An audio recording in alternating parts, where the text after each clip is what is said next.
Hare Krishna. Warm welcome for today's session. நம்ம இன்னைக்கு மூணாவது அத்தியாயம் பார்க்க போறோம் பகவத்கீதையில. அதாவது கர்ம யோகத்தை பத்தி பார்க்க போறோம்.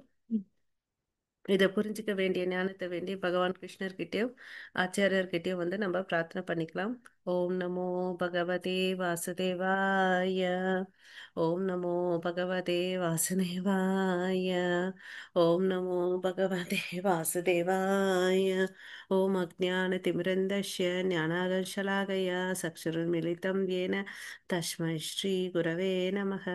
श्रीचैतन्यमनोभीष्टं स्थापितं येन भूतले स्वयं रूप कदा मह्यं ददाति स्वपदान्तिकं वन्देऽहं श्रीगुरो श्रीयुतपदकमलं श्रीगुरोन् वैष्णवांश्च श्रीरूपं साग्रजातं सगगण रघुनाथान्वितं तं सजीवं सात्वैतं सावधूतं परिजनसहितं कृष्णचैतन्यदेवं श्रीराधा कृष्णपदान् सगगण ललिता श्रीविशाखान्वितांश्च हे कृष्णा करुणा सिन्धु दीनबन्धो जगत्पते गोपेश गोपिका कान्त राधा कान्त नमोऽस्तु ते तप्त काञ्चन गौराङ्गी राधे वृन्देवनेश्वरि वृषभानुसुते देवी प्रणमामि हरिप्रिये वाञ्छाकल्पतरुभ्यश्च कृपा सिन्धुभैव च पतितानां पावनेभ्यो वैष्णवेभ्यो नमो नमः। नमो ब्रह्मण्यदेवाय को ब्राह्मणहिताय च जगतिताय कृष्णाय गोविन्दाय नमो नमः। नमो महामातन्याय कृष्णप्रेमप्रदायते कृष्णाय कृष्णचैतन्य नाम्ने गौरवत्वेष नमः। गुरवे गौरचन्द्राय राधिकाय तदालय कृष्णाय कृष्णभक्ताय तद्भक्ताय नमो नमः। मुखं करोति वाचालं भङ्गं लङ्घयते गिरिं यत्कृपातमहं वन्दे श्रीगुरुदीनधारणं परमानन्दं माधवं श्रीचैतन्य ईश्वरं नमः पङ्कजनाभाय नमः पङ्कजमालिने नमः पङ्कजनेत्राय नमस्ते पञ्चकाङ्ग्रहे कृष्णाय वासुदेवाय देवकीनन्दनाय च नन्दगोपकुमाराय गोविन्दाय नमो नमः।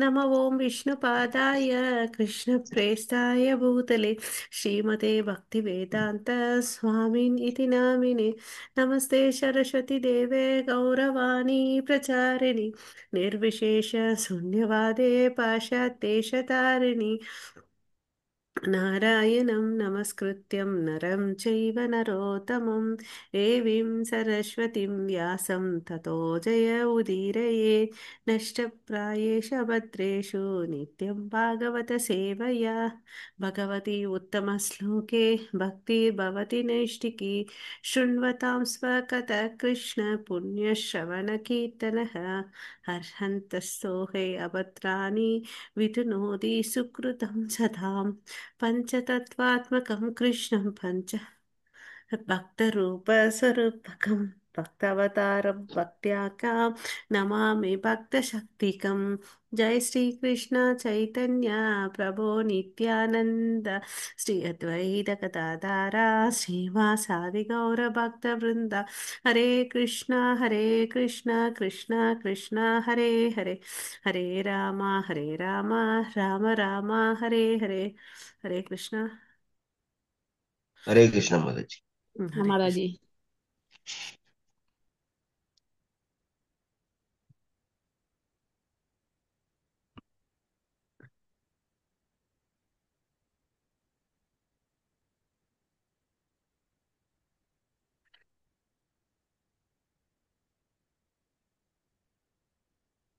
பிபிடி தெரியுதுங்களா மாதாஜி? ஹரே கிருஷ்ணா. ஹரே கிருஷ்ண மாதா. தெரியுது மாதாஜி. தெரியுதுங்களா மாதாஜி? தெரியுது Mataji. Okay. Thank you Mataji. So இன்னைக்கு நம்ம மூணாவது அத்தியாயம் பார்க்க போறோம். ஸோ கர்ம யோகம். ஓகே. ஸோ நம்மளுடைய டெம்பிள் டிடி கிட்ட ஆசீர்வாதம் வாங்கிட்டு ஸ்ரீ ஸ்ரீ ராதா கோவிந்த் இவங்களுடைய ஆசீர்வாதக்குள்ள நம்ம இந்த கிளாஸுக்குள்ள போகலாம். ஸோ அதுக்கு போறதுக்கு முன்னாடி போன அத்தியாயத்தோட சுருக்கத்தை பார்க்கலாம். ஃபர்ஸ்ட் அத்தியாயத்துல வந்து அர்ஜுனன் வந்து சண்டை போட மாட்டேன்னு சொல்றதுக்கு வந்து ஒரு 5 காரணம் சொல்றார். என்ன காரணம் சொல்லுங்க மாதாஜி, பிரபுஜி? 5 காரணம் சொல்றார் நான் சண்டை போட மாட்டேன்னு சொல்லிட்டு. இங்கேயே இருக்கு பாருங்க, 5 காரணம்: இரக்கம், இன்பமின்மை, பாவச்செயல், குடும்ப பாரம்பரியம், அப்புறம் இருமனம். இருமலம். இந்த ஒரு காரணத்தால ஃபர்ஸ்ட் அத்தியாயத்துல வந்து என்ன சொல்றாரு அர்ஜுனன்? நான் சண்டை போட மாட்டேன்னு சொல்றார் இல்லையா? அந்த ரதத்தை எடுத்துட்டு போய் நடுவுல வச்சுட்டு இந்த பக்கம் யார் இருக்காங்க எல்லாம் பார்த்தாரு. அதனால மனம் குழம்பி போனார். அதுக்கு அடுத்தது 2வது அத்தியாயத்துல வந்து என்ன ஆறாரு? கிருஷ்ணர் கிட்ட சரணாகதி ஆறார். அப்போ வந்து கிருஷ்ணர் வந்து என்ன பண்றாரு? அதுவரை பேசவே இல்லை. சரணாகதி ஆன பிறகு குரு என்ற ஸ்தானத்துக்கு அவர் வந்தாரு. இவர் சிஷ்யன் என்ற ஸ்தானத்துக்கு இவர் போனார். அப்போ வந்து என்னாச்சு? அவர் வந்து ஆத்ம ஞானத்தை கொடுத்தார். பாருப்பா, இது நீ இந்த உடல் அல்ல, நீ இந்த சமயத்துல மாத்திரம் இல்ல, எல்லா காலத்திலயும் நீ நானும் இருந்திருக்கிறோம், ஆனா நீ மறந்துட்டேன் அப்படின்னு சொல்லிட்டு சொல்றார் இல்லையா? சோ இந்த ஆத்மாவை பத்தி சொல்றார். இந்த ஆத்மா வந்து அழிவில்லாதது, நித்தியமானது. அதை வந்து எதனால அழிக்க முடியாது. அது சைஸ் பாத்தீங்கன்னா ரொம்ப சின்னது. 10,000த்துல ஒரு பங்கு. முடியோட நுனி பகுதியோட 10,000த்துல ஒரு பங்குன்னு சொல்றார் இல்லையா? அப்புறம் வந்து பாத்தீங்கன்னா உன்னுடைய கடமையை செய்யின்னு சொல்றார் இல்லையா? இங்க நீ வந்து வெற்றி அடைஞ்சா உனக்கு இந்த அஸ்தினாபுரத்துக்கு அரசனாவு, இல்லைன்னா நீ சொர்க்கத்துக்கு வருவேன்னு சொல்றார். ஸோ பக்தியோடு செயல்படு, பாவம் இல்லைன்னு அப்படின்னு சொல்றாரு. அப்புறம் வந்து வர்ணாசிர சங்கத்தை தடுக்க ஒரு வர்ணாசிரத்துல வந்து ஒரு முன்மாதிரியா இரு. நீ கிரகஸ்தனா இருக்கணும், சத்திரியனானும் இருக்கிற, நீ உன்னுடைய கடமைகளை செய்யின்னு அப்படின்னு சொல்லிட்டு சொல்றார். முன்மாதிரியா இருக்கணும்னு சொல்லிட்டு. ஏன்னா ஜனங்க வந்து எப்பயுமே லீடரை தான் ஃபாலோ பண்ணுவாங்க. அதனால நீ அப்படி இருன்னு சொல்றாரு. அப்புறம் வந்து என்ன சொல்றாரு? நீ உன்னுடைய வேலையை செய்யாம போயிட்டேன்னு வச்சுக்கோ, எல்லாரும் உன்னை கோழை தான் சொல்லுவாங்க, அவதூறு தான் பேசுவாங்க. ஆனா ஒரு நல்ல மனிதனுக்கு அவமானம் வந்து மரணத்தை விட கொடியதுன்னு சொல்லிட்டு சொல்றார் இல்லையா? ஸோ என்ன வேலையை செஞ்சாலும் ஆஹ், உறுதியோடு செய்யு. அது யாருக்கோசம் செய்யு? கடவுளை திருப்திப்படுத்துறதுக்கோசம் செய்ய, உனக்கு விதிக்கப்பட்ட கடமைகள்னு அப்படின்னு சொல்றாரு இல்லையா? அதுதான் நம்ம நேற்று பார்த்தோம். புலன்களை அடக்கணுன்றத பார்த்தோம் இல்லையா? புலன்களை நம்ம அடக்கலன்னு வச்சுக்கோ, என்ன ஆகும்? ஆசை அதிகமாகும். காமம், காமத்தினால என்ன வரும்? குரோதம், கோபம் வரும் இல்லையா? அதுக்கு அடுத்தது வந்து மனம் குழப்பமாகவும் தவறுகள் செய்வோம் இல்லைங்களா? இது மாதிரி பாவங்களால பாவங்கள் செயல்களை செய்கிறோம். பிறப்பு என்ற சக்கரத்துக்குள்ள, இறப்பு என்றதுக்குள்ள பிறந்து பிறந்து இறக்குறோம்ன்றதை நான் இதை பார்த்தோம். ஸோ நம்ம புலன்களை வந்து கண்ட்ரோல் பண்றதுக்கு தெரிஞ்சுக்கணும் இல்லைங்களா? அதுதான் போன அத்தியாயத்தோட சுருக்கம். அதுக்கு வந்து கட்வாங்க மகாராஜா ஸ்டோரியை சொல்லி முடிச்சோம் இல்லையா? மரண தருவாயில் இருக்கும்போது கூட அவரை நினைச்சான்னா அவர் கண்டிப்பா அவர் வந்து கடவுள்கிட்ட போக முடியுன்றதை பார்த்தோம். புலன்களை கண்ட்ரோல் பண்ணாம முனிகளா இருந்தாலும் அவங்க விழுந்த நிலைகளை பார்த்தோம் இல்லைங்களா? ஸோ புலன்களை கிருஷ்ணருடைய சேவைக்கு யூஸ் பண்ண அம்பரீஷரை பத்தியும் நம்ம பார்த்தோம். ஸோ இன்னைக்கு வந்து பாத்தீங்கன்னா நம்ம 3வது அத்தியாயத்துல மொத்தம் 43 ஸ்லோகங்கள் இருக்கு.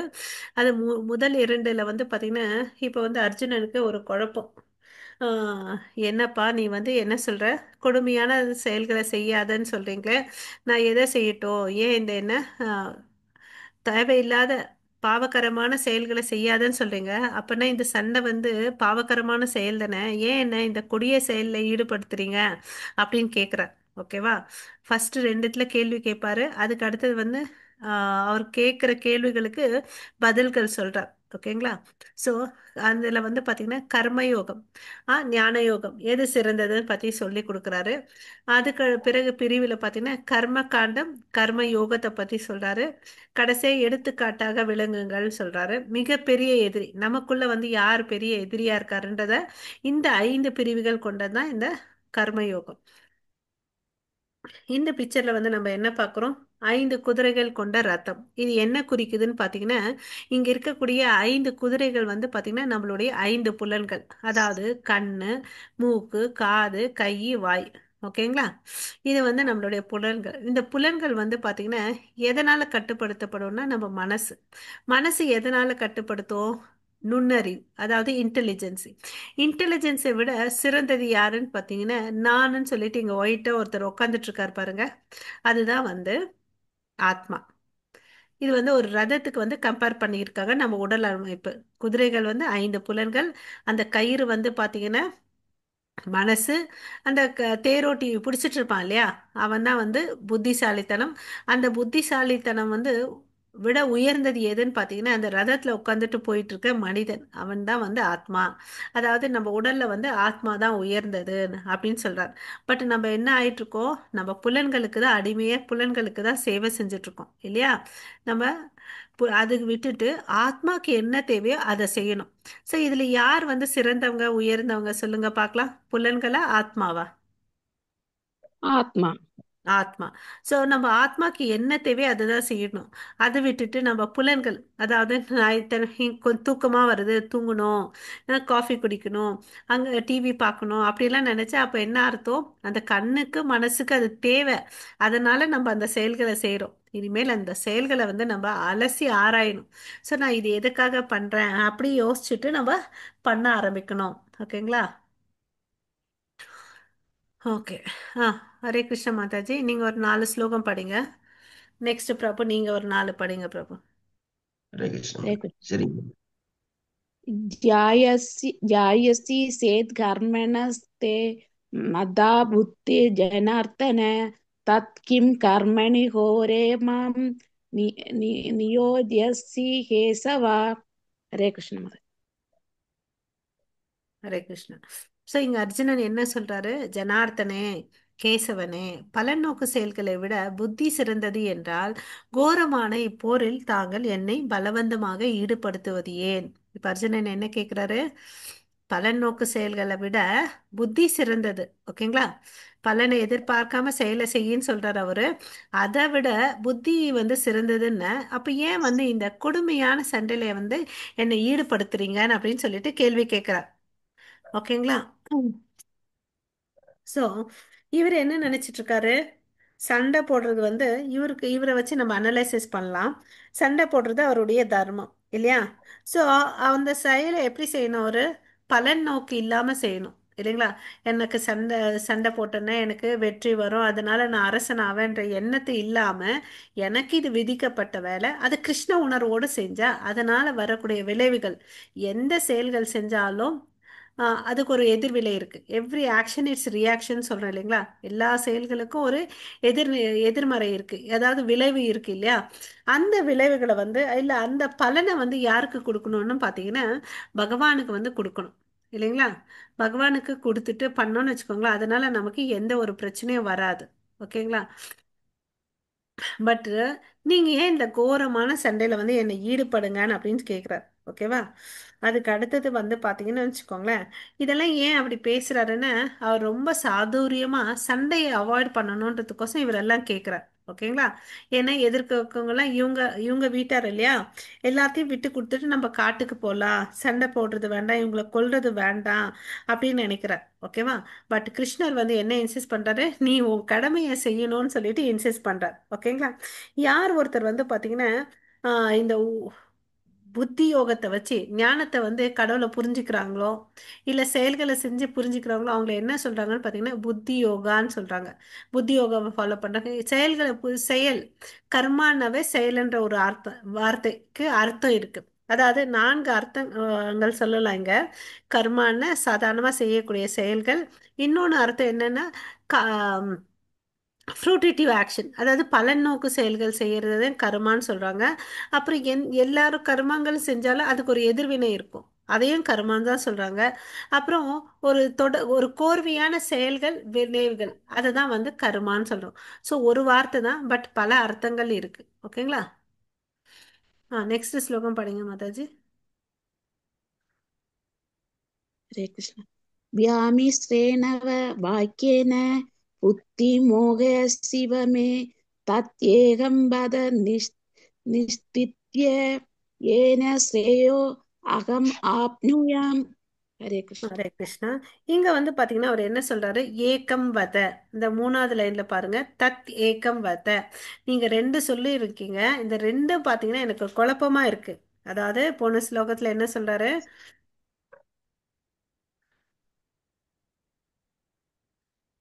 அதாவது இந்த கொடுமையான செயல்ல வந்து எனக்கு வந்து ஏன் செய்ய சொல்றீங்க? ஸோ இங்க செயலை சொல்றது, அப்புறம் புத்தி யோகத்தையும் சொல்றாரு.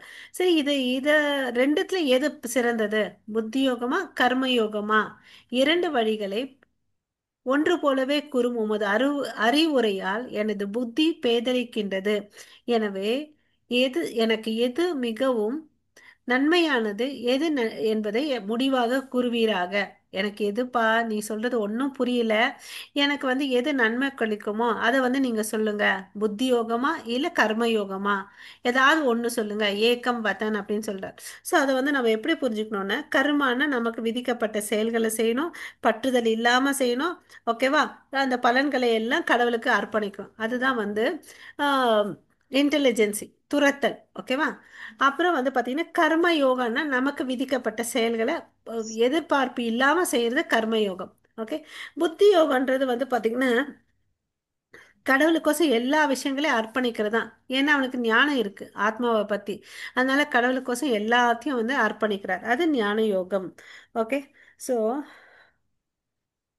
இங்க வந்து பாத்தீங்கன்னா இந்த கர்ம யுகம் வந்து பாத்தீங்கன்னா இந்த நமக்கு வந்து வரப்போறக்கூடிய 3 அத்தியாயங்கள்ல இதுதான் பேச போறார். ஓகே. போன அத்தியாயத்திலும் பாத்தீங்கன்னா ரெண்டாவது அத்தியாயோட தலைப்பு பாத்தீங்கன்னா கீதாவின் கண்டென்ட்ஸ் ஆஃப் கீதா, கீதாவுடைய சாராம்சம். கடவுள் என்ன பேச போறான்றது அதை சுருக்கமா வந்து அந்த அத்தியாயத்துல சொல்லிட்டார். போன அத்தியாயத்திலே நம்ம வந்து கர்மயோகத்தை பத்தி கொஞ்சம் பார்த்தோம் இல்லைங்களா? ஸோ இங்க வந்து பாத்தீங்கன்னா அவர் கொஞ்சம் ரொம்ப டீட்டெயிலாக சொல்ல போறாரு. இது வந்து எவ்வளோ வரையும் கண்டினியூ ஆக போகுதுன்னா 5வது சாப்டர் வரையும் கண்டினியூ ஆக போகுது. இங்க வந்து சாங்கிய யோகான் அப்படின்னு சொல்லிட்டு சொல்றார். சாங்கிய யோகான்னு யாருக்கு வந்து இந்த பொருள் அப்புறம் ஆத்மா பத்தி தெரிஞ்சிருக்குதோ, analytical study of body and spirit, அவங்கள தான் வந்து சாங்கிய யோகான்னு சொல்றாங்க. ஸோ அவங்களுக்கு எல்லாத்துடைய தன்மைகளை தெரிஞ்சதுனால அவங்க செய்யக்கூடிய செயல்கள் மேல பற்றுதல் இருக்காது, பலனை வந்து துரத்துருவாங்க. ஓகேங்களா? அதுதான் வந்து சாங்கிய யோகம். ஸோ எனக்கு ரெண்டும் குழப்பமா இருக்கு, எது நான் பண்ணட்டும்னு சொல்லிட்டு கேட்குறேன்.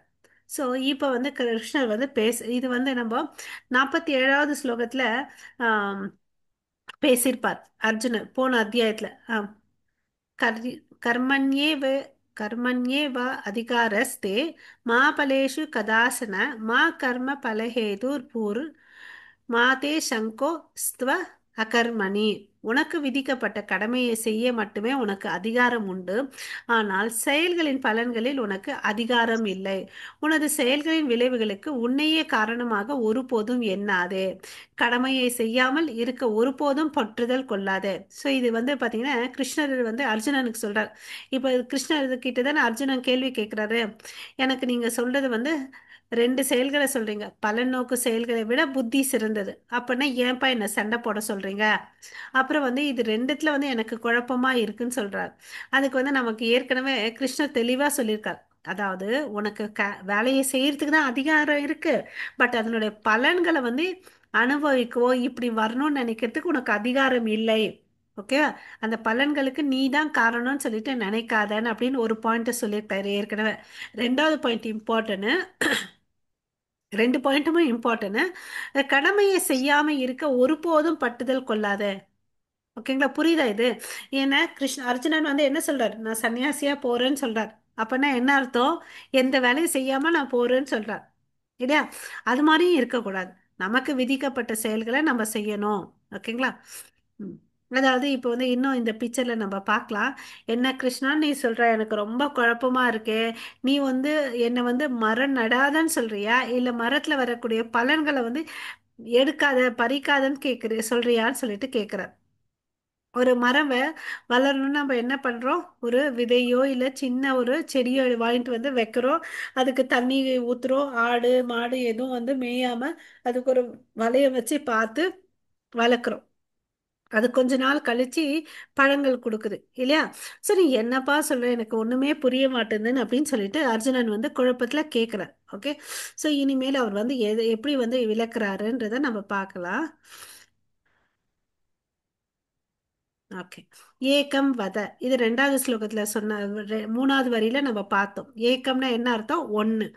எந்தையாவது ஒரு வழியை சொல்லுங்க. நீங்க சொல்றது என்ன சொல்றீங்க? ஒரு முறை துறன்றீங்க, ஒரு முறை வந்து தேவையில்லாத கொடுமையான செயல்களை செய்யாதன்றீங்க. எனக்கு ரொம்ப குழப்பமா இருக்கு. இந்த வழியில போட்டுமா அந்த வழியில போட்டுமா எதை செய்யட்டும் அப்படின்னு சொல்லிட்டு குழப்பமா இருக்குன்னு அப்படின்னு சொல்லிட்டு சொல்றாரு. ஓகேங்களா? இந்த சுச்சுவேஷன் நம்மளும் எல்லாரும் வந்திருப்போம் இல்லைங்களா? எல்லாரும் இந்த சுச்சுவேஷன் ஃபேஸ் பண்ணியிருப்போம் இல்லையா? சில சமயத்துல நமக்கு நிறைய கன்ஃபியூஷன்ஸ் இருக்கும், எதை பண்றது எதை பண்ண வேண்டாம்னு சொல்லிட்டு. இந்த ஸ்லோகம் படிங்க மாதாஜி. ஹரே கிருஷ்ணா. हरे कृष्ण। लोहेऽस्मिन् द्विविधा निष्ठा पुरा प्रोक्ता मया नघ ज्ञानं योगेन साङ्ख्यानं புருஷோத்தரமான முழு முதற் கடவுள் கூறினார். பாவங்களற்ற அர்ஜுனனே, இரு வகையான மனிதர்கள் தன்னுணர்விற்காக முயல்வதாக நான் முன்பே விலகினேன். சிலர் சாக்கிய தத்துவ சிந்தனைகளாலும் பிறர் பக்தி தொண்டினாலும் தன் உணர்வினை அடைய முயல்கின்றனர். ஹரே கிருஷ்ணன். ஓகே. ஸோ இப்போ அவர் கேட்குற கேள்வி எல்லாம் வந்து நம்ம நல்லா தெளிவாக எடுத்துக்கணும். அவர் நமக்கோசம் தான் கேள்வி கேட்குறார். ஓகேவா? நமக்கு வந்து பார்த்தீங்கன்னா நம்ம குடும்பஸ்தர்களாக இருக்கிறோம், எல்லா செயல்களை விட்டுட்டு போயிட்டு நம்ம காட்டில் போய் உக்காந்துக்கணும் அப்படிலாம் அர்த்தமே இல்லை. நமக்கு விதிக்கப்பட்ட செயல்களை செய்கிறோம், பட் பலன்களை எல்லாத்தையும் கிருஷ்ணர்கிட்ட விட்டுன்றது தான் இதனோட பொருள். ஓகேங்களா?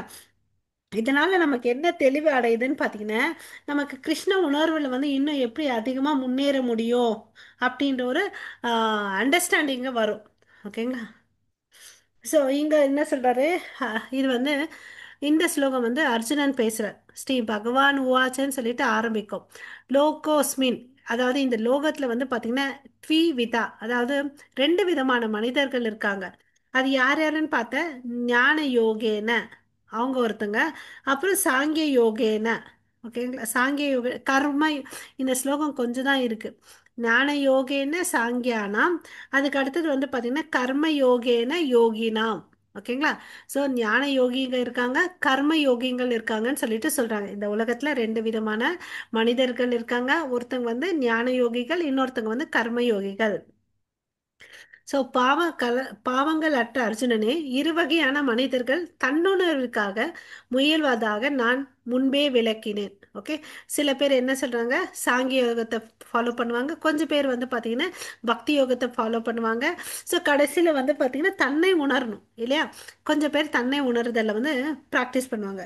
ஸோ இப்போ நல்லா தெரிஞ்சுக்கணும், நம்ம யோகான்ற வார்த்தை வந்து பார்த்தீங்கன்னா கடவுளையும் நம்மையும் இணைக்கக்கூடியது. ஓகேவா? யார் ஒருத்தன் செயல்கள் மூலமா தன்னையும் கடவுளே வந்து இணைக்கிறானோ அவனை கர்ம யோகிகள்னு சொல்லிட்டு சொல்றாங்க. ஸோ இந்த கர்ம யோகிகள் வந்து பார்த்தீங்கன்னா தனக்கு விதிக்கப்பட்ட வேலைகளை செய்வாங்க. ஆனால் சில பேர் வந்து பார்த்தீங்கன்னா பலன் மேலே பட்டுதல் வச்சிருப்பாங்க. பட் அது வந்து அது மாதிரி இருக்கவங்க வந்து பார்த்தீங்கன்னா ஆரம்ப நிலையில இருக்கிறவங்க, பக்குவம் அடையாத கர்ம யோகிகள். அவனே வந்து ஒரு பக்குவம் வந்து முதிர்ந்த பக்தி யோகியா கர்ம யோகியா ஆகனான்னு வச்சுக்கோங்களேன். அவன் தன்னுடைய செயல்களின் பலன் மேல பற்றுதல் இருக்காது. ஓகேங்களா? பலன் மேல பற்றுதல் இருக்காது, அவனுக்கு துரத்தல் இருக்கும். அந்த பலன்களை வந்து யாருக்கு துறக்கிறான்னு பார்த்தீங்கன்னா பகவானுக்கு துறக்கிறான். இந்த பாயிண்ட் புரிஞ்சிச்சிங்களா? கர்ம யோகியில வந்து ஆரம்ப நிலை ஒருத்தவங்க இருக்காங்க, முதிர்ந்த நிலை இருக்காங்க. ஆரம்ப நிலையில இருக்கிற வந்து செயலை செய்வான், பட்டுதல் மேல பொருள் மேல, பலன்கள் மேல பற்றுதல் வச்சுப்பான். இந்த பாயிண்ட் கிளியரா இருக்கா? ஹரே கிருஷ்ணா. கிளியரா இருக்கு மாதாஜி. ஹரே கிருஷ்ணா. ஹரே கிருஷ்ண மாதாஜி. ஓகே. கிளியரா இருக்கு. என்ன மாதாஜி?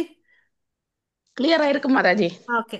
இது வந்து கர்மயோகிக்குல ரெண்டு டைப்ஸ், அதாவது ஆரம்ப நிலை, அப்புறம் பக்குவம் அடைந்த நிலை. பக்குவம் அடைந்த நிலையில அவனுக்கு புத்தி வந்துடுது. ஓகே, நான் ஆத்மா, இந்த ஆத்மா கடமையில் இருக்கு, உடல் கடமை இருக்கு, நான் எந்த செயலை செஞ்சாலும் நான் பற்றுதல் வச்சுக்க கூடாதுன்னு சொல்லிட்டு முதிர்ந்தேன். அதே வந்து பாத்தீங்கன்னா புத்தி யோகிங்க இருக்காங்க பாருங்க, அவங்களுக்கு வந்து ஞானம் ஃபர்ஸ்டே இருக்கு. என்ன பத்தி ஞானம்? Analytical knowledge of body and spirit. இந்த உடல் என்ன, இந்த ஆத்மா என்னன்ற பக்குவம் அவங்களுக்கு தெரியுது. அதனால அவங்க ஆரம்பத்திலிருந்தே வந்து எந்த செயலை செஞ்சாலும் அந்த கடமைகளை வந்து பலன்களை வந்து கடவுளுக்கு வந்து அர்ப்பணிச்சிடுறாங்க. அவங்க யாருன்னு பார்த்தீங்கன்னா புத்தி யோகிகள். ஓகேவா? இன்னும் கொஞ்சம் பேர் அந்த கடவுளை மேல தியானம் பண்றாங்க. அவங்க யாருன்னு பார்த்தீங்கன்னா அஷ்டாங்க யோகிகள். ஓகேவா? இன்னும் கொஞ்சம் பேர் வந்து பார்த்தீங்கன்னா ஸ்ரவணம், கீர்த்தனம், விஷ்ணு ஸ்மரணம் பண்ணி அந்த கடவுளை வந்து புரிஞ்சுக்கிறாங்க. அவங்க வந்து பக்தி யோகிகள். இந்த நாலு பேர், நாலு விஷயத்த நம்ம புரிஞ்சுக்கணும். கர்ம யோகிகள், அஷ்டாங்க யோகி, ஞான யோகி, பக்தி யோகிகள். ஓகேங்களா? இதை வந்து நம்ம நல்லா தெளிவாக வச்சுக்கிட்டு நமக்கு குழப்பம் வராது. ஓகேங்களா?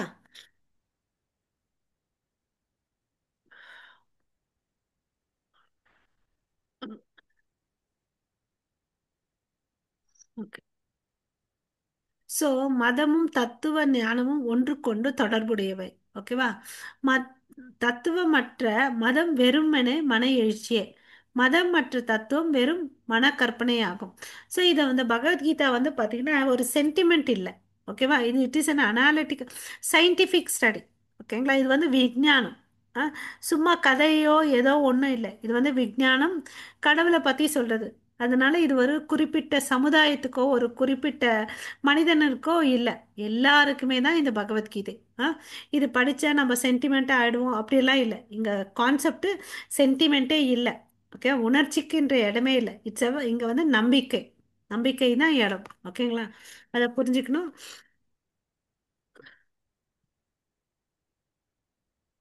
மத்தஜி நெக்ஸ்ட் ஸ்லோகம் படிங்க. ஹரே கிருஷ்ணா. ந கர்மணாம் அனாரம்பான் நைஷ்கர்மயம் புருஷோஸ்னுதே ந ச சந்நியா ந ச சந்நியாசனாத் ஏவ சித்திம் சமதி சம் சித்திம் சமதி சமதிகசதி. ஹரே கிருஷ்ணா. ஆ இங்க என்ன சொல்றாருன்னு பார்த்தீங்கன்னா, நான் கர்மனக அனாரம்பம். ஓகேங்களா? இங்க வந்து நைஷ்கர்மயாம், அதாவது நைஷ்கர்மியான்ற வார்த்தை இம்பார்ட்டன்ட். அதாவது பலன்களை இருந்து விடுதலை அடையுது. இப்போ புத்தி யோகிகள் இருக்காங்க இல்லையா, அவங்களுக்கு நல்ல புத்தி இருக்கும். நான் என்ன வேலை செஞ்சாலும் கிருஷ்ணருக்கு வந்து அர்ப்பணிக்கணும், நான் கடவுளை சார்ந்து தான் வாழ்ந்துட்டு இருக்கேன், அந்த பக்கம் வந்துடும். அதனால அவங்க என்ன பண்ணுவாங்கன்னு பார்த்தீங்கன்னா, ஈஸியாக எல்லாத்தையும் கடவுளுக்கு கொடுத்துருவாங்க. ஓகேவா? அவங்களுக்கு வந்து அந்த ஐயோ நான் கஷ்டப்பட்டேன், இது நான் தான் அனுபவிக்கணுன்ற தாட் எல்லாம் அவங்களுக்கு இருக்காது. ஓகேவா? இங்க வந்து நைஷ் கர்மனா, செயல்களின் வந்து வரக்கூடிய விளைவுகள்ல இருந்து அவன் ஃப்ரீ ஆகுறான். ஓகேங்களா? ஸோ அப்புறம் இங்க இடத்துல வந்து சந்நியாசம், அதாவது மூணாவது லைன்ல பாருங்க, சந்நியாசம் அப்படின்னு சொல்லிட்டு யூஸ் பண்ணியிருக்காங்க. நச்ச சந்நியாசம். சந்நியாசம் என்ற வார்த்தைக்கு வந்து நம்ம ரெண்டு பொருள் வச்சுக்கணும். அதாவது என்னன்னு பார்த்தீங்கன்னா, நம்ம வர்ணாசிரம சங்கத்துக்குள்ள வந்து நம்ம ஆஹ், 4 வகையான வர்ணங்கள் சொல்றோம், 4 வகையான ஆசிரமங்கள் சொல்றோம். பிரம்மச்சரி, கிரகஸ்தா, வனப்பிரஸ்தா, சந்நியாசி. சந்நியாசின்னா என்ன? அவன் வீடு ஊர் ஊரா தெரிஞ்சிட்டு இருப்பான், எது மேலேயும் பற்றுதல் இல்லாம கடவுளுடைய பிரச்சாரத்தை வந்து சொல்லிட்டு போயிட்டு இருப்பார், அவர் சந்நியாசி. இல்லையா? அது இங்க வந்து என்ன பொருள்னு பார்த்தீங்கன்னா, அது இடத்துக்கு இடத்துக்கு வேரி ஆகும். அதே மாதிரி தான் கர்மான்ற வார்த்தை கூட. ஓகேங்களா? இந்த சந்நியாசன்றதுக்கு வந்து ரெண்டு பொருள். ஒன்று ஆசிரமத்தைப்படி 4வது ஃபோர்த் ஆர்டரை வந்து குறிக்குது, 4வது பிரிவினை. இன்னொன்று என்னன்னு பார்த்தீங்கன்னா, நம்ம செய்யக்கூடிய செயல்களின் பலனை துரத்தல். அது வந்து அதுக்கு அர்த்தம் வந்து சந்நியாசம் அப்படின்னு சொல்லிட்டு சொல்றார். ஓகேவா? ஸோ இது ரொம்ப இம்பார்ட்டன்ட். இங்கே பார்த்தீங்கன்னு வச்சுக்கோங்க, செயல்களிலிருந்து விலகிக் கொள்வதால் விளைவுகளிலிருந்து ஒருவன் விடுதலை பெற முடியாது. இந்த பாயிண்ட் நல்லா ஞாபகம் வச்சுக்கோங்க. செயல்களிலிருந்து விலகிக் கொள்வதால் விளைவுகளிலிருந்து ஒருவன் விடுதலை பெற முடியாது. இப்போ என்ன சொல்றார் அர்ஜுனன்னு? நான் சண்டை போட மாட்டேன், ஏன்னா அது கோரமான செயல். சண்டை அப்படி நான் போட்டேன்னு வச்சுக்கோங்க, அது எனக்கு பாவம் தான் வரும்னு சொல்லிட்டு சொல்றார். ஓகேவா? சரி, செய்யாம விட்டாருன்னா கரெக்டா? செய்யாம விட்டாருன்னா கரெக்டா தப்பா? தவறு மாதாஜி. தவறு இல்லையா? அதனால நமக்கு விதிக்கப்பட்ட செயல்களை நம்ம செய்யணும். ஓகேவா? துருவால் மட்டும் பக்குவம் அடைதல் என்பது இயலாதது. ஓகேங்களா? நான் துறவரம் போயிடுறேன்ப்பா அப்படின்னு சொன்னா அவன் பக்குவம் அடைவானா? இல்லை. ஸோ துறவரம் போகணும்னா அதுக்கு சில தகுதிகள் வேணும். அது என்ன? அவனுக்கு ஒரு மனப்பக்குவம் வேணும். இப்போ அவனுக்கு வந்து எப்படி இருக்கா மனசு? குழப்பமாவும் சஞ்சலமாவும் இருக்கு. சஞ்சலத்துல இருக்கும்போது எடுக்கிற முடிவு வந்து கரெக்டான முடிவா தவறான முடிவா?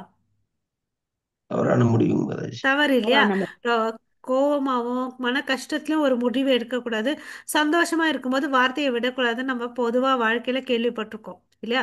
அதனால உனக்கு வந்து பாத்தீங்கன்னா மனக்குழப்பத்தினால இது ஏன்னு சொல்றாருன்னா, இது வந்து ஆஹ், பக்குவம் இல்லாம அந்த ப துரத்தல் பண்ணாங்க, அவங்க வந்து ஃபெயிலியர் ஆகிறதுக்கு நிறைய சான்சஸ் இருக்கு. அதனால நீ பண்ணாத அப்படின்னு சொல்லிட்டு சொல்றார். ஓகேவா?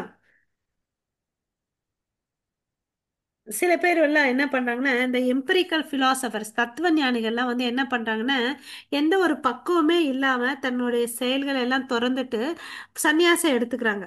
சந்நியாசம் எடுத்துக்கிட்டு அவங்க என்ன பண்றாங்கன்னா, நான் நாராயண போல ஆகணும்னு நினைக்கிறாங்க. பட் அதுல வந்து அவங்க நிறைய வந்து வீழ்ச்சி வந்து அடைவாங்க அப்படின்னு சொல்லிட்டு சொல்றார். ஓகேங்களா? ம். சன்னியாசின்றது வந்து பாத்தீங்கன்னா ஒரு ஃபோர்த் ஆர்டரு. அப்புறம் செயல்களை வந்து துறக்கணும். இது ரெண்டும் வந்து புரிஞ்சுக்கணும். ஓகே. ஸ்வல்ப அபியாசம் அதர்மஷ்ய திராயதே மகதோ பயார். ஓகேவா? நீ சின்ன விஷயத்த கூட செஞ்சா போதும். எப்படி? உன் கடமைன்னு சொல்லிட்டு செஞ்சேன்னா போதும், அது உனக்கு வந்து நிறைய பலன்களை கொடுக்கும். உன்னை பெரும் ஆபத்துல இருந்து காப்பாத்தணும் அப்படின்னு சொல்லியிருக்காரு. இங்க பார்க்கலாம். அதாவது எல்லாவுடைய செயல்களுக்கும் என்ன இருக்குது? விளைவு இருக்கு இல்லையா? நம்ம என்ன பண்ணணும்? அந்த விளைவை வந்து நம்ம அனுபவிக்கணும்னு நினைக்கிறோம் இல்லையா? அதனாலதான் நமக்கு பிரச்சனை வருது. பட் அந்த செயல்களுடைய பலன்களை வந்து கடவுளுக்கு கொடுத்துட்டா நமக்கு பிரச்சனை இருக்காது. அதே மாதிரி அந்த செயலை செய்யாம இருக்கவும் கூடாது. ஓகேங்களா? ஓகே. உட்பார்வை. பக்குவமற்ற துறவினால் எந்த பலனும் இல்லை. ஒரு உதாரணத்துக்கு வந்து ஒருத்தரை பார்க்கலாம். அவருக்கு வந்து பாத்தீங்கன்னா ஹார்ஸ் ரைடு பண்றாரு. பட் அவர் வந்து குதிரை சவாரி பண்றாரு. பட் அவருக்கு வந்து பழக்கம் இருந்திருக்கும். இல்லைன்னா கூடயே யாரையாவது ஒருத்தரை கூட்டிட்டு போகணும் இல்லையா? அப்படி இல்லைன்னு வச்சுக்கோங்களேன், அவர் என்ன ஆவாரு? அந்த குதிரை ஒரு சில சமயத்துல வேகமா போகும். அவர் கண்ட்ரோல் பண்ண முடியலன்னா அவர் என்ன பண்றாரு? கீழே விழுந்துடுறாரு. அது மாதிரி மனப்பக்குவம் வேணும். ஒரு துறவியா போறதுக்கு வந்து பாத்தீங்கன்னா பெருசல்ல. அதுக்கு முன்னாடி நம்ம யாரு, நம்மளுடைய செயல்கள் என்னன்றத அந்த அனாலிட்டிக்கல் சாங்கிய பிலாசபி அவனுக்கு தெரிஞ்சிருக்கும். இந்த பொருள் என்ன என்ன ஆத்மா என்னன்றதை தெரிஞ்சிட்டு இருந்து அதுக்கு பிறகு துறவரை எடுத்துக்கணும்.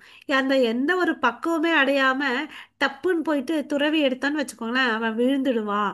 எப்படி இந்த குதிரையிலிருந்து அவன் விழுந்துட்டானோ அது மாதிரி வந்து அந்த அவனுடைய துறவர் என்ற வாழ்க்கையில இருந்து அவன் விழுந்துடுவான் அப்படின்னு சொல்றான். அதை விட பெஸ்ட் நீ இங்க போயிட்டு தோல்வி அடைறதை விட பெஸ்ட் என்னன்னா, உன் வீட்லயே இரு, கிரகஸ்தனா இரு, உன்னோட குடும்பத்தையும் பார்த்துக்கோ, நீயும் சம்பாதி சந்தோஷமா இரு, எனக்கும் சேவையை செய்யின்னு சொல்றான். அது வந்து சிறந்தது. ஓகே. விதிக்கப்பட்ட கடமைகளின் நோக்கம் ஒருவரது இதயத்தை தூய்மைப்படுத்துவது ஆகும். ஸோ நீ வீட்லயே இருந்துட்டு சம்பாரிச்சிட்டு வந்து வர்ற காசுல வந்து கொஞ்சம் காசு கடவுளுக்கு கிருஷ்ணருக்கு கோசம் கொடுத்தேன்னு வச்சுக்கோயேன், உனக்கு தான் வந்து நன்மை அளிக்கும் அப்படின்னு சொல்லிட்டு சொல்றாங்க. ஓகேங்களா? இங்க வந்து பாத்தீங்கன்னா விதிக்கப்பட்ட கடமைகள் பட்டுதலின்றி செய்து படிப்படியாக ஆன்மீக முன்னேற்றம் அடைய முடியும். சரிப்பா, யாராவது கிரகஸ்தர்களா இருந்துட்டு உயர்ந்த பலன் அடைஞ்சிருக்காங்கன்னா அடைஞ்சிருக்காங்க. யாரு? இந்த பிக்சர்ல பாருங்க, நம்ம யாரை பார்த்துட்டு இருக்கோம்னா பக்தி வினோத் தாக்கூர். ஓகேவா? இது நம்மளுடைய குரு பரம்பரையில வர்றார். நம்ம பிரபுபாதாவுடைய குரு இருக்காரு இல்லையா, பக்தி சித்தாந்த சரஸ்வதி தாக்கூர். அவரோட அப்பா தான் இவர், பக்தி வினோத் தாக்கர். இவர் ரொம்ப ரொம்ப ஆஹ், இவரை வந்து பார்த்தீங்கன்னா ஏழாவது கோசாமின்னு அப்படின்னு சொல்லுவார். இவர் எப்படியாப்பட்டவர்னு பார்த்தீங்கன்னா இவர் ஒரு சாதாரண கிரகஸ்தர். ஓகேவா? ஒரு மேஜிஸ்ட்ரேட்டா ஆனார். அவருடைய வாழ்க்கை வந்து பார்த்தீங்கன்னா ஒரு டீச்சராக இருந்தார். அதுக்கு அடுத்தது வந்து மேஜிஸ்ட்ரேட் ஆயிட்டாரு. அப்புறம் வந்து ஜெகநாத் டெம்பிளில் வந்து அப்போ அவர் தான் பிரசிடெண்ட்டாக இருந்து லீட் பண்ணார். ஏன்னா அங்கே நிறைய பேர் ஏமாத்திட்டு இருந்தாங்க.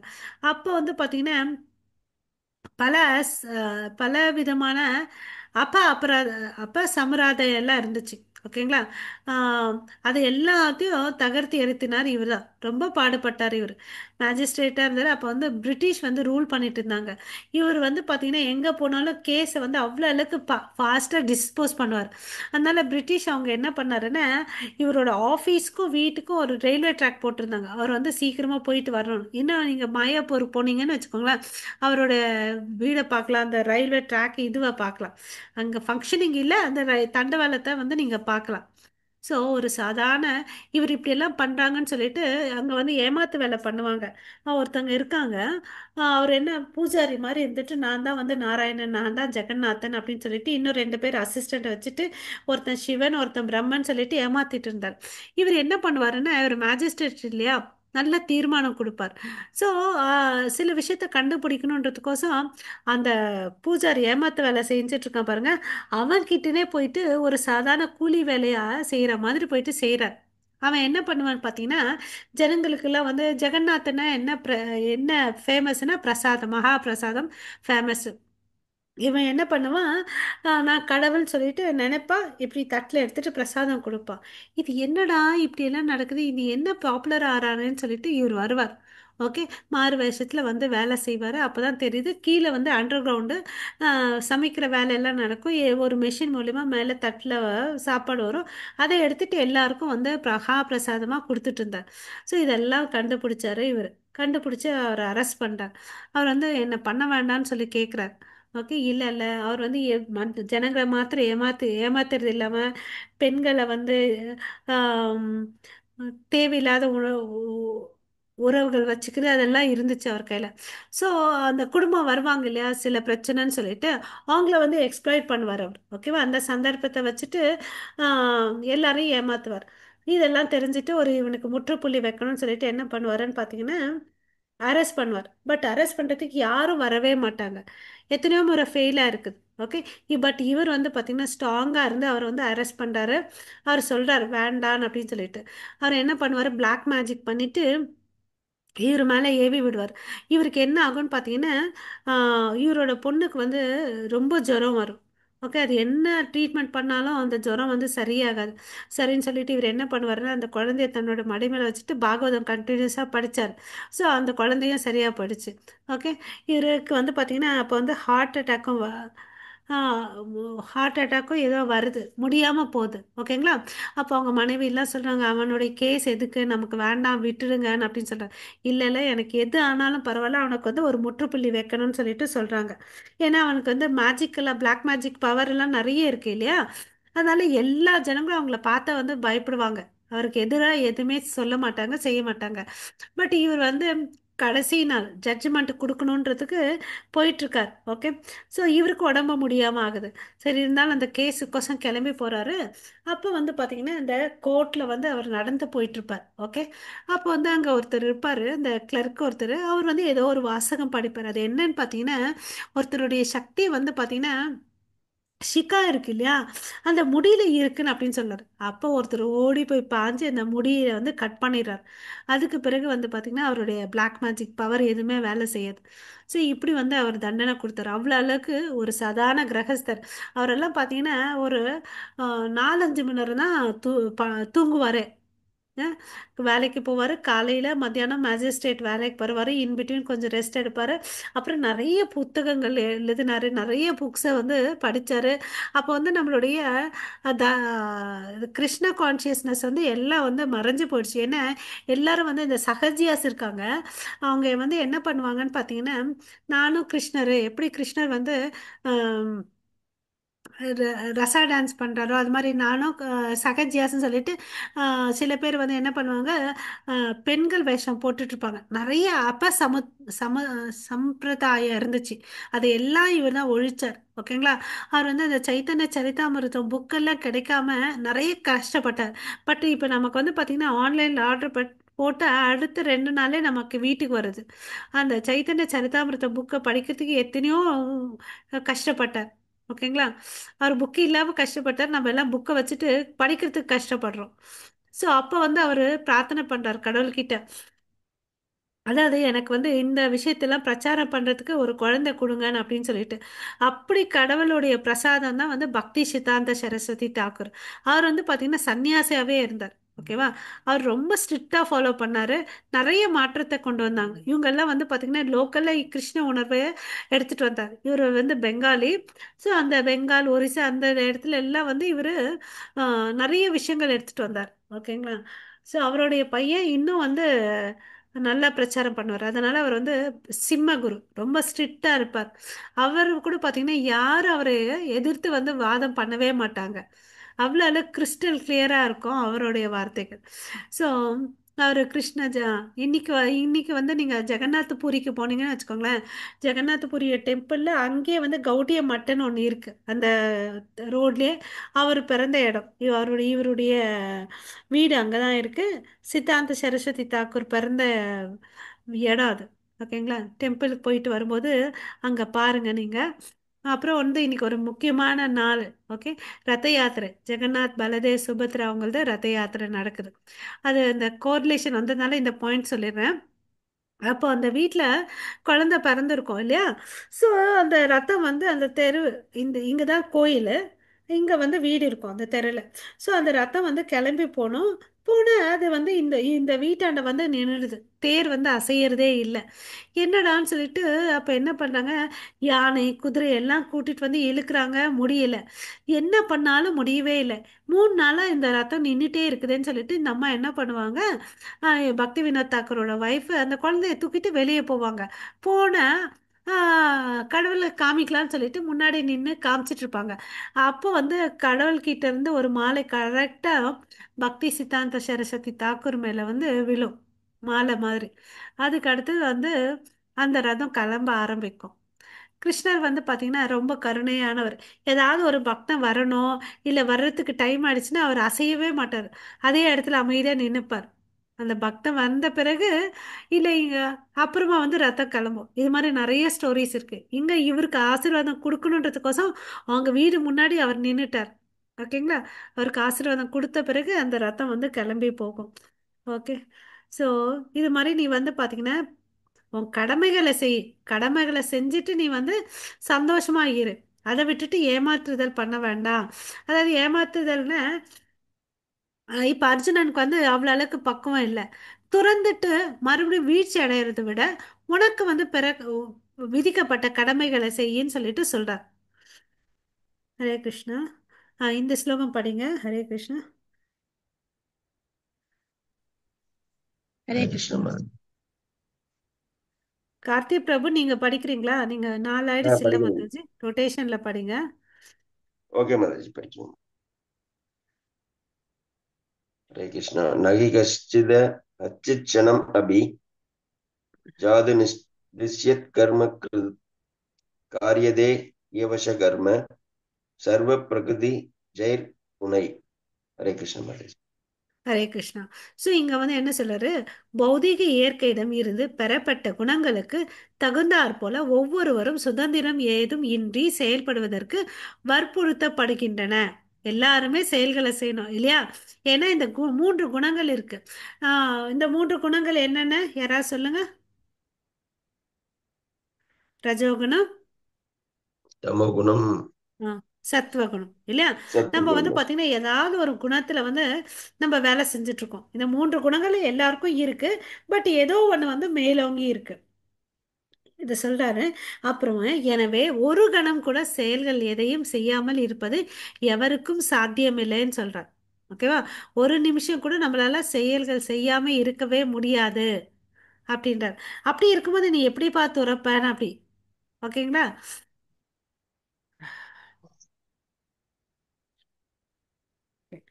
ஸோ இங்க வந்து இம்பார்ட்டன்ட் வேர்டு என்னன்னு பார்த்தீங்கன்னா க்ஷணம். ஓகே. அந்த க்ஷணம், அதாவது ஒரு நிமிஷம் கூட என்ன பண்ணாம இருக்க முடியாது. அகர்மஹத், அக் அகர்ம கிருத் இல்லையா? செயல்கள் வந்து செய்யாம இருக்க முடியாது. ஸோ நம்மளுடைய இயற்கையே என்ன, செயல்களை செய்யணும் அப்படின்னு சொல்றாரு. இந்த உடம்பு வந்து பார்த்தீங்கன்னா இந்த ஆத்மா இல்லாம இருந்துச்சுன்னு வச்சுக்கோங்களேன், அது வந்து பிணம் சொல்லிட்டு சொல்றாங்க இல்லையா? அது மாதிரி தான் வந்து இந்த ஆத்மா வந்து என்ன மாதிரி செயல்களில் செய்யணும்னு பார்த்தீங்கன்னா கிருஷ்ண உணர்வுடைய இருக்கக்கூடிய செயல்களை செய்யணும்னு சொல்லிட்டு சொல்றாங்க. ஓகேங்களா? இந்த பிக்சர்ல பாருங்க. ஒவ்வொருத்தரும் வந்து பார்த்தீங்கன்னா இந்த 3 குணங்களால் தாக்கப்பட்டு ஏதோ ஒரு செயல்களை செய்கிறாங்க. ஒரு மனுஷன் உயிரோடு இருக்கணும்னா அவனுக்கு என்ன வேணும்? உடலுக்குள்ள ஆத்மா வேணும். அந்த ஆத்மா பிரிஞ்சிடுச்சுன்னு வச்சுக்கோங்களேன், அவன் வந்து பிணமாகிறான். அப்போ வந்து அவனால எந்த செயல்களும் வந்து செய்ய முடியாதுன்னு அப்படின்னு சொல்லிட்டு சொல்றார். ஓகேவா? ஸோ தன்னை இந்த ஆத்மா வந்து சுத்தப்படுத்திக்கணும். இந்த மாயையிலிருந்து நம்ம வெளியே வரணும்னு நம்ம என்ன பண்ணணும்? கிருஷ்ணருடைய சேவையில் வந்து நம்ம இன்வால்வ் பண்ணிக்கணும். நான் தொடர்ந்து இயங்கிக் கொண்டிருக்கிறேன். என்னுடைய செயல்கள் என்னை மீண்டும் மீண்டும் பௌதிக உலகத்திற்கு கொண்டு வருமா அல்லது கிருஷ்ணர் அருகில் இட்டு செல்லுமா என்றதை நம்ம யோசிக்கணும் என்பது கேள்வி. ஓகேவா? நம்மளே இந்த கேள்வி நம்ம கேட்டுக்கலாம். நான் செய்யறதெல்லாம் வந்து என்னை வந்து மறுபிறப்புக்கு சம்பந்தப்படுத்துதா இல்லை கிருஷ்ணருடைய லோகத்துக்கு போதான்றதை நம்ம அனாலிசிஸ் பண்ணணும். சரிங்களா? ஸோ பாகவதம்ல இருந்து இங்க ஒரு கொட்டேஷன் சொல்லியிருக்காங்க. தெக்த்வா ஸ்வதர்மம் சரணாம்புஜம் ஹரேர் பஜனே அபக்யோ அத பதே ததோ யாதி எத்ர க்வ வா வாப வபாத்ரம் அபுத் அமுஸ்ய கிம் கோவர்த்த அப்தோ பஜாத்தம் ஸ்வதர்மதக. ஸ்வதர்மதக நம்ம நம்ம நேத்தும் பார்த்தோம் ஸ்வதர்மான் அப்படின்னு சொல்லிட்டு முந்தா நாள் இல்லையா. ஒவ்வொருத்தருக்கும் வந்து ஒரு தர்மங்கள் இருக்கு இல்லையா. அதை வந்து பார்த்தீங்கன்னா கடவுளுடைய கடவுள் சாஸ்திரத்துல என்ன சொல்லியிருக்குது, கிருஷ்ணரை மையமா வச்சு செய்யணும்னு சொல்லிட்டு சொல்லியிருக்காங்க. அதுதான் ஒருத்தர் வந்து தூய்மைப்படுத்தும். ஓகேங்களா. நெக்ஸ்ட் ஸ்லோகம் படிங்க. ஹரே கிருஷ்ணா. हरे कृष्ण।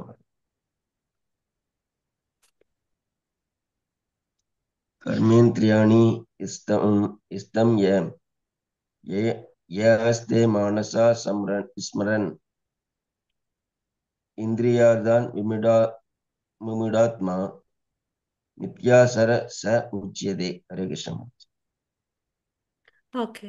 ஹரே கிருஷ்ணா. ஸோ இங்கே என்ன சொல்கிறான்னு பார்த்தீங்கன்னா, ரெண்டு வார்த்தையை நம்ம எடுத்துக்க அனலைசிஸ் பண்ணலாம். இந்திரியார்த்தான். ஓகே. மித்யாச்சரக. இங்கே வந்து பார்த்தீங்கன்னா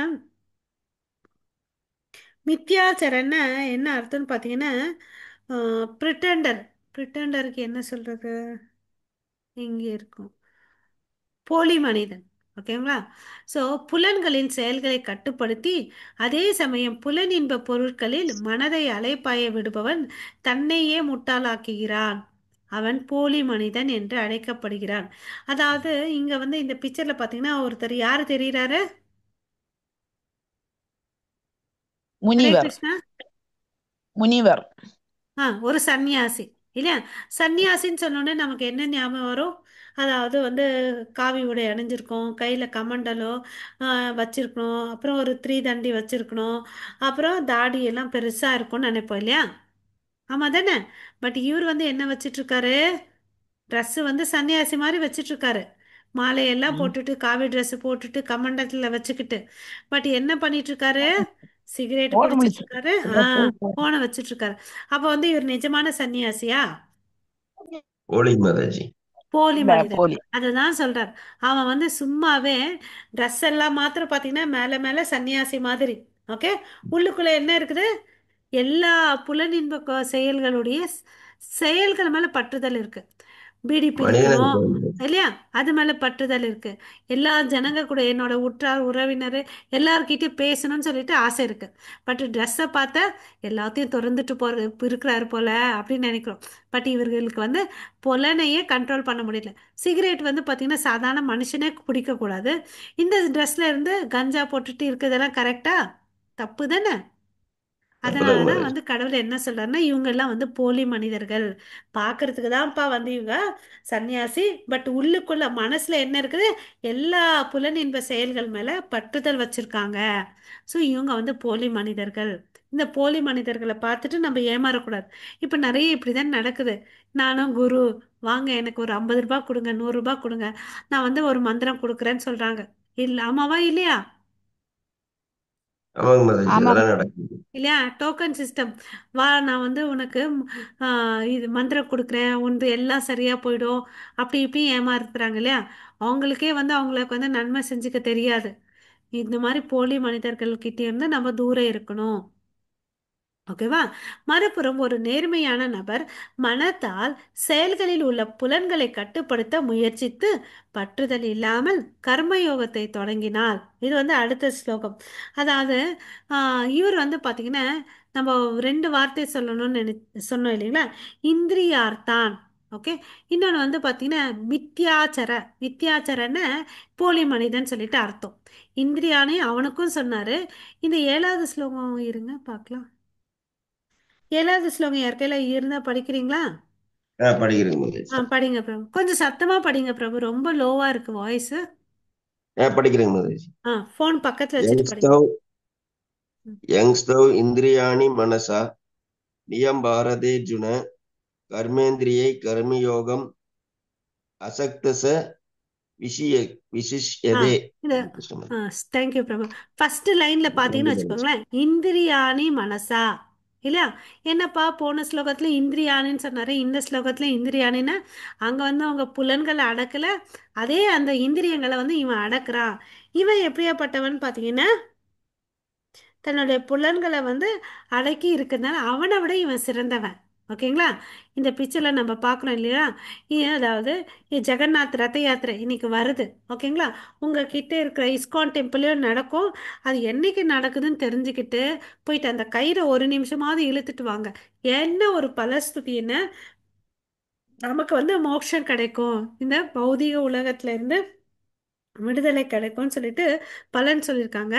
ஓகே. இங்கே வந்து பார்த்தீங்கன்னா ஒரு அரசன் இருக்கான் இல்லையா? இந்த பெருக்கிறது வந்து பார்த்தீங்கன்னா பிரதாப் ருத்ரான்ற மகாராஜா, ஒரிசாவுடைய அரசன்.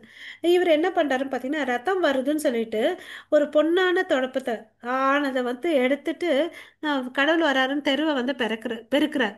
நம்ம ஊர்லலாம் நம்ம தேர் வந்த வி- தெரு பெருக்கி கோலம்லாம் போடுவோம் இல்லையா? அது மாதிரி இவர் வந்து பெருக்கிறார். இவர் பார்த்த உயர்ந்த அரசர். பட்டு தன்னுடைய புலன்களை மனசளவுக்கு கண்ட்ரோல் பண்ணி என்ன பண்றாரு, செயல்கள் செய்கிறார். இவர் உயர்ந்தவரா, இவர் உயர்ந்தவரா? யார் உயர்ந்தவர், அரசர் தான். யாரு? அரசர். அரசருங்க மகாராஜ். அரசன். ஏன்னா அவனுக்கு எல்லாம் இருக்கு. பட் அந்த புலன்களை எல்லாத்தையும் வந்து கண்ட்ரோல் பண்றான் இல்லையா? கண்ட்ரோல் பண்ணி தன்னை வந்து கடவுள்கிட்ட வந்து அர்ப்பணிக்கிறார் இல்லையா? ஸோ இதுதான் கரெக்ட். ஓகேவா? ஸோ நம்மக்கிட்ட என்ன இருந்தாலும் கடவுளுக்கோசம் நம்ம செஞ்சோன்னு வச்சுக்கோங்களேன், நமக்கு என்ன லாபம் கிடைக்குதுன்னு பார்த்தீங்கன்னா இந்த பௌதீக பந்தம்னு ஒன்று இருக்கு இல்லையா? அதுலேருந்து நம்ம வந்து விடுதலை ஆகிறோம். ஆட்டோமேட்டிக்காக இந்த பௌதீக பந்தத்துலேருந்து விடுதலை ஆகினா நம்ம எங்கே போகிறோம்? நித்தியமான லோகமான கிருஷ்ணர் இருப்பிடம் கோலோக விருந்தாவனத்துக்கு போகிறோம். ஓகேங்களா? ஸோ அதுதான் வந்து ஸ்- ஸ்வார்த்த கத்தின்னு அப்படின்னு சொல்லிட்டு சொல்கிறாங்க. ஸ்வார்த்த கத்தி நம்மளுடைய ஸ்வார்த்த கத்தி or goal of self interest என்னவா இருக்கணும்னு பார்த்தீங்கன்னா நான் விஷ்ணுவை அடையணும் அப்படின்னு சொல்லிட்டு இருக்கணும். ஓகேங்களா? நம்ம விஷ்ணுவை வந்து அடையணுன்ற அதுதான் வந்து ப்ரைம் கோலாக வச்சுருக்கணும். சாஸ்திரங்களே அதுதான் சொல்லுது. ஓகே. அதை ஃபாலோ பண்ணணும். சில பேர் வந்து பார்த்தீங்கன்னா பேசுறதெல்லாம் ரொம்ப அல்டாப்பாக பேசுவாங்க. பேசாத அப்படி வந்து போலியாக இருக்கிற மனுஷனை காட்டிலும் தெரு பெருக்கிறாங்க பாருங்க, அவங்க வந்து சிறந்தவங்கன்னு அப்படின்னு சொல்லிட்டு பிரபுபாதா சொல்றார். அந்த வேர்டு படிக்கிறேன் பாருங்க. A sincere sweeper in the street is far better than charlatan meditator. அதாவது போலி ஆசாமிகள்லாம் இருப்பாங்க இல்லையா? நானும் வந்து தவம் பண்ணுறேன், எனக்கு சக்தி இருக்குன்னு அப்படின்னு சொல்லுவாங்க. பட் அவங்கள பார்த்தேன்னு வச்சுக்கோங்களேன், கூலிங் கிளாஸ் போட்டுப்பாங்க, கம்பல் போட்டுப்பாங்க, எல்லாம் ஸ்டைலிஷாக இருப்பாங்க. அவங்கள விட யார் சிறந்தவங்கன்னு பார்த்தீங்கன்னா அவங்க ஏமாத்துக்காரர்கள் இல்லையா? அந்த ரோடெல்லாம் இந்த கார்ப்பரேஷனில் வேலை செய்கிறாங்க பாருங்கள், தெருவெல்லாம் பெருக்கிறது, அவங்க வந்து சிறந்தவங்க. ஏன்னா அவங்க செயலை அவங்க செவ்வனே செஞ்சுட்டு போகிறாங்க அப்படின்னு சொல்லிட்டு பிரபுபாதா இங்கே உதாரணம் கொடுக்குறார். ஓகே. ஏமாற்றுக்காரர்கள், போலி மனிதன் வந்து என்ன சொல்றாரு, மித்யாச்சார. ஓகேவா? அங்கே வந்து பார்த்தீங்கன்னா செயற்கையான துறவு இருக்கு. ஏன் செயற்கையாக துறவு பண்ணக்கூடாது? நமக்கு வந்து மனப்பக்குவம் வேணும். இப்போ வந்து நான் வந்து இல்லைப்பா என் வீட்டை விட்டு இல்லை நான் கிளம்பி போகிறேன்னு போயிட்டேன்னு வச்சுக்கோங்களேன், கொஞ்ச நாளத்தில் வந்து மனசு சஞ்சலம் ஆகிடும். அப்போ வந்து நான் வந்து வீழ்ச்சி அடைகிறேன். ஏன்னா எனக்கு அதுக்கு வந்து மனப்பக்குவம் இல்லை. ஓகே. மனப்பக்குவம் வேணும்னா என்ன வேணும்? ஞானம் வேணும். எதை பற்றி ஞானம்? இந்த பொருள் என்ன, இந்த ஆத்மா என்ன என்ன, இந்த பொருள் உலகம் என்ன என்ன, ஆன்மீக உலகம்னா என்னன்ற ஒரு அர்- தெளிவு வேணும். தெளிவு இருந்தால் என்ன பண்ணுவோம்? தான் நம்ம செய்யக்கூடிய செயல்களை எல்லா பலன்களையும் கிருஷ்ணருக்கு சமர்ப்பிக்கணும். ஏன்னா அவர் தான் யக்ன புருஷா. அவருக்கு சமர்ப்பிக்கிட்டோன்னு வச்சுக்கோங்களேன், நமக்கு எந்த ஆக்ஷன் அண்ட் ரியாக்ஷன் எதுவுமே இல்லாமல் இருக்கும். ஓகேங்களா?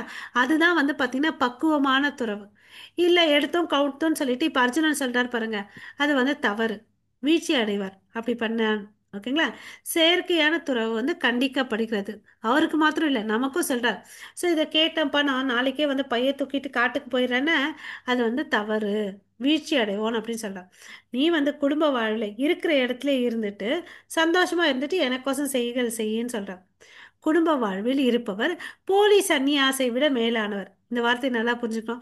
எல்லாரை விட இந்த கிரகஸ்தர்கள் வந்து பார்த்தீங்கன்னா சிறந்தவர்கள். ஏன்னு பார்த்தீங்கன்னு வச்சுக்கோங்களேன், அவங்க வீட்டையே ஒரு கோயிலாக ஆக்கலாம். வீட்டில் இருக்கிறவங்க எல்லாரையும் வந்து கிருஷ்ண உணர்வுக்கு எடுத்துகிட்டு வரலாம். வீட்டுக்கு வரக்கூடிய உறவினர்களையும் வந்து பார்த்தீங்கன்னா கிருஷ்ண உணர்வு கொடுக்கலாம். கடமைகளை வந்து பற்றுதல் இன்றி நம்ம செய்யறதுக்கு பழகிக்கணும். ஓகேங்களா? சர்வம் கிருஷ்ணார்ப்பணம் அஸ்து, அந்த மனோபாகம் வேணும்.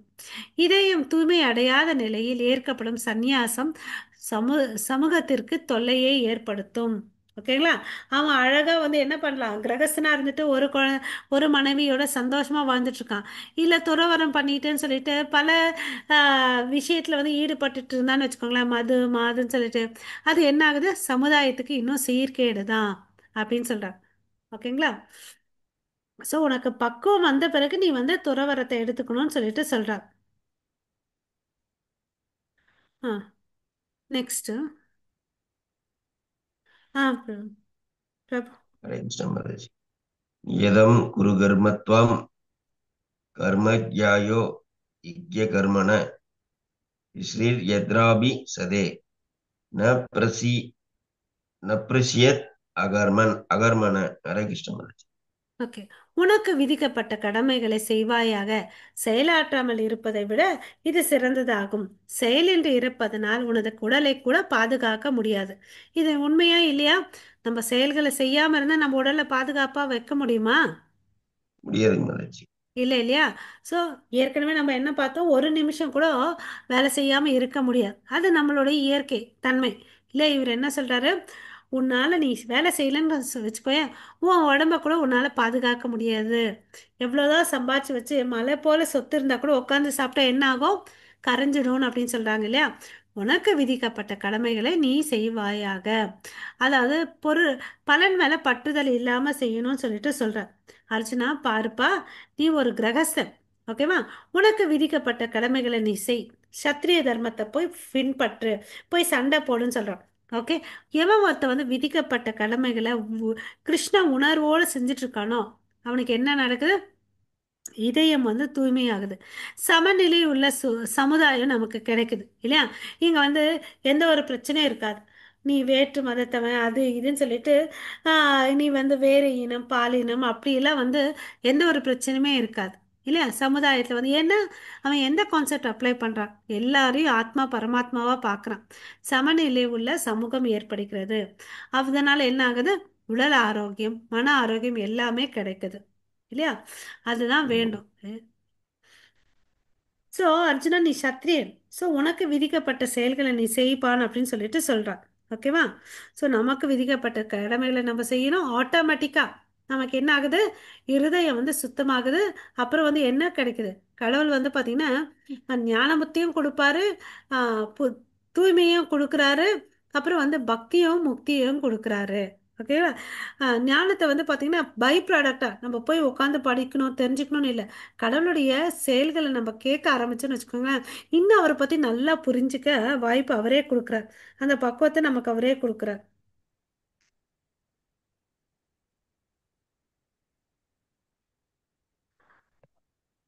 ஆ, 9வது ஸ்லோகம் படிங்க. ஹரே கிருஷ்ணா.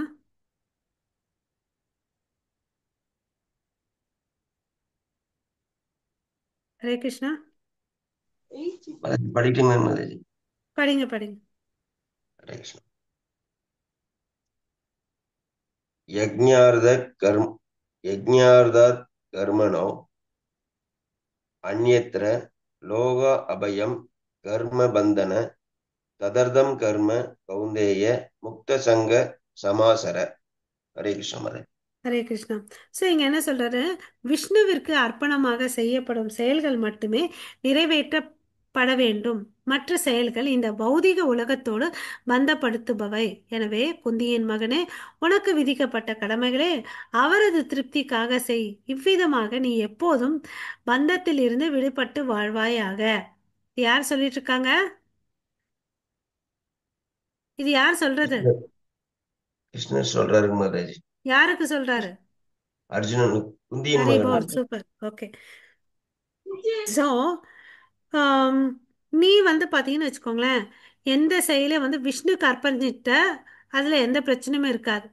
அதை விட்டுட்டு இந்த பௌதிக உலகத்தோட பந்தப்பட்டுட்டு அதுதான் உனக்கு பிறப்பு இறப்பு சக்கரத்துக்குள்ள உன்னை தள்ளுதுன்னு சொல்றாங்க. ஓகேங்களா? ஸோ நம்ம எல்லாரும் யாரை திருப்திப்படுத்துறதுக்கோசம் வேலை செய்யணும்? கிருஷ்ணரை எல்லாரும் சொல்லுங்க. திருப்திப்படுத்துறது கிருஷ்ணரை திருப்திப்படுத்துறதுக்கோசரம் வேலை செய்யணும்। வேலை செய்யணும். அதனால என்ன நன்மை கிடைக்கும்? முக்தி கிடைக்கும் महाराज। ஆ, அவருடைய லோகத்துக்கு போகணும் இல்லையா? ஆமாங்க ஆமாங்க महाराज। இந்த பிக்சர்ல பாத்தீங்கன்னா வச்சுக்கோங்களேன், மேல சிம்மாசனத்துல எல்லோ கலர் ட்ரெஸ்ல இருக்கிறது வந்து நம்மளுடைய கிருஷ்ணர். அவருக்கு எதிர்க்க இன்னொரு கொஞ்சம் உயர்ந்த ஆசனத்துல உட்காந்துட்டு இருக்கிறது வந்து நாரதர். அவருக்கு கீழே உட்காந்துட்டு இருக்கிறது வந்து பாத்தீங்கன்னா மகாராஜா யுதிஷ்டர். ஓகேவா? ஸோ யுதிஷ்டர் பாருங்க எவ்வளவு அளவுக்கு பவ்யமா உட்காந்துட்டு இருக்காரு இல்லையா? ஸோ இந்த ஆத்ம ஞானத்தை வந்து ஆ, ராஜசூய யக்ஞம் நடக்கிறது அப்போ இது ஒரு சீன். ஓகேங்களா? ஸோ நாரதர் வந்து பார்த்தீங்கன்னா நிறைய பேருக்கு குருவா இருந்திருக்கார். யார் யார் குருவா இருந்திருக்காரு யாராவது சொல்றீங்களா? பிரகலாதா, துருவா, வேதவியாசர், நிருகா. ஓகே. யாகங்களின் நன்மைகள் என்ன? எதிர்வினைகளிலிருந்து விடுதலை, வெளிப்புற துன்பங்களிலிருந்து பாதிக்கப்படாமல் இருத்தல், படிப்படியாக இறை அன்பு நிலைக்கு உயர்தல், பகவானின் ராஜ்யத்தில் பிரவேசித்தல். ஸோ அல்டிமேட் கோல் அதுதானே. ஸோ அதுதான் வந்து இங்கே சொல்கிறார். ஃபர்ஸ்ட் பிக்சரில் பாருங்க, நம்ம வந்து சில நேரத்தில் அச்சோ இது நடக்காமல் இருந்திருக்கணும்ப்பான்னு அப்படின்னு நினைப்போம் இல்லையா? நமக்கு பிடிக்காத ஒரு விளைவு வந்திருக்கும். அதுதான் சொல்கிறாங்க எதிர்வினைகளிலிருந்து விடுதலை. ரெண்டாவது என்ன? வெளிப்புற துன்பங்களில் பாதிக்கப்படாமல் இருந்தது. நம்ம யாராவது திட்டினாலும் சரி, கரிச்சு கொட்டினாலும் சரி, நம்ம கிருஷ்ண உணர்வோடு இருந்தோன்னு வச்சுக்கோங்களேன், நம்ம செய்யறது கரெக்டா இல்லையான்றது நம்ம கான்சியஸ்க்கு தெரியும் இல்லையா? கடவுளும் நம்ம செயல்களை பண்ணிட்டு இருக்கும்போது நம்ம தவறான செயல்களை செய்ய மாட்டோம் இல்லையா? ஸோ அப்போ அதனால பாதிப்பு வர்றதில்லை. நம்மளை புகழ்ந்தாலும் நமக்கு சந்தோஷம் வர்றதில்லை, இகழ்ந்தாலும் நமக்கு சந்தோஷம் வர்றதில்லை. ஏன்னா நம்ம கிருஷ்ண உணர்வோடு இருக்கக்கூடிய ஒரு நபனுக்கு வந்து பார்த்திங்கன்னா இந்த இரட்டிப்பிலிருந்து வெளியே வராங்க. படிப்படியாக அந்த மூணாவது பிக்சர் பாருங்க, மெல்ல மெல்லமா பக்தியை பண்ண ஆரம்பிக்கிறாங்க, சாண்டிங் பண்றாங்க. ஸோ இதனோட பலனா என்ன ஆகுது? நித்தியமான லோகமான கோலோக்கல விருந்தாவனத்துக்கு போறாங்க. ஓகேங்களா? ஸோ நம்ம எந்த நிலையில இருந்தாலும் சரி இதை படிப்படியாக, ஓகே, எந்த ஒரு குழப்பமும் வருத்தமும் இல்லாம பக்தின்றதை ஆரம்பிச்சிட்டோம்னு வச்சுக்கோங்களேன், நமக்கு வெற்றி வெளியே தெரியாது இல்லையா? இந்த வெளியே தெரியாது. அதே இந்த உலகத்துல சம்பாரிச்சு ஒரு கோடி வச்சிருந்தா பெரிய மாளிகை கட்டலாம், எல்லாருக்கும் தெரியும். பட் பக்தி பண்ணி நம்ம பெரிய மாளிகை இருதயத்துக்குள்ள வச்சுட்டா கிருஷ்ணருக்கு நம்ம குருகளுக்கு தெரியும். ஓகேங்களா? ஓகே. யோகத்தின் ஏணிப்படிகள். ஓகே. ஃபர்ஸ்ட்லேருந்து மேலே போகலாம். ஃபஸ்ட்டு வந்து வாழ்கிற வாழ்க்கை வந்து மிருக வாழ்க்கை. அதுக்கு அடுத்தது கர்ம காண்டம். அதுக்கு அடுத்தது சகாம கர்மயோகம், நிஷ்காம கர்மயோகம். அதுக்கு அடுத்தது வர்றதான் ஞான யோகம். அதில் வந்து பார்த்தீங்கன்னா அஷ்டாங்க யோகம். கடைசியாக வந்து பார்த்தீங்கன்னா பக்தி யோகம். இதுதான் வந்து சிறந்ததுன்னு சொல்லிட்டு சொல்கிறாங்க. ஓகேவா? ஸோ இதுக்கு முன்னாடி நம்ம அந்த இதிலே வந்து கொஞ்சம் டீட்டெயில்ஸ் இருக்குது, அதை பார்த்துக்கலாம். நான் வந்து இப்போ 9வது ஸ்லோகத்தோட பர்பட் வந்து டிஸ்கஸ் பண்ணலாம். புக் இருந்தால் ஓப்பன் பண்ணி வச்சுக்கோங்க. ஒருத்தர் வந்து சாதாரணமா தன்னுடைய உடலை வந்து மெயின்டைன் பண்ணணும். ஒன்றும் இல்லை, நல்ல காஸ்ட்லி ட்ரெஸ் வேணாம், ஒரு சிம்பிள் ட்ரெஸ் வாங்கினாலும் அவனுக்கு வந்து காசு வேணும், சாப்பாடுக்கு காசு வேணும் இல்லையா? அது மாதிரி இந்த உடம்ப மெயின்டைன் பண்ணா கூட நீ வந்து வேலை செய்யணும்ப்பா. அப்போ இயற்கையாக என்ன குணம்? எல்லாருக்கும் வந்து வேலை செய்யறது தான் இல்லையா? அந்த யக்னம் இங்கே வந்து பார்த்தீங்கன்னா நமக்கு என்ன சொன்னாங்க? ஓகே. ஓகே. யக்னார்த்தா ஆரம்பிக்கும் போதே என்ன சொல்றாங்க? யக்னார்த்தா.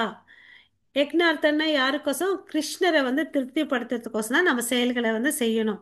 இது ரொம்ப இம்பார்ட்டன்ட் ஸ்லோகா, நம்ம நல்லா தெரிஞ்சுக்கணும். எந்த யக்னங்கள் வந்து பார்த்தா பண்ணாலும் அது கடைசியில் என்னன்னு முடிக்கிறாங்க? சர்வம் கிருஷ்ணார்ப்பணம் மஸ்துன்னு சொல்லிட்டு. ஸோ வேதங்களால் அவரை திருப்திப்படுத்த முடியுன்றதை இந்த தெரிஞ்சுக்கணும்.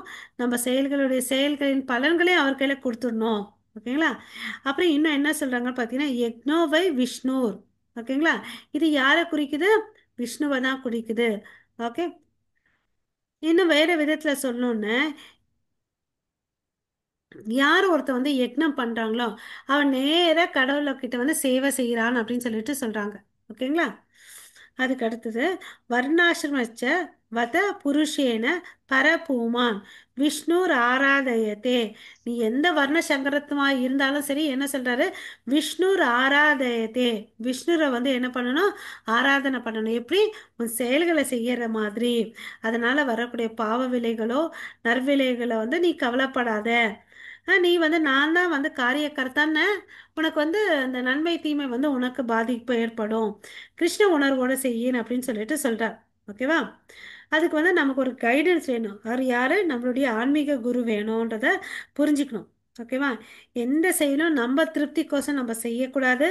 பகவானுடைய கிருஷ்ண திருப்தியை வந்து தான் நம்ம மையமாக வச்சுக்கணும். ஓகேங்களா? இதனால நமக்கு என்ன நன்மைன்றதை நம்ம பார்த்தோம்.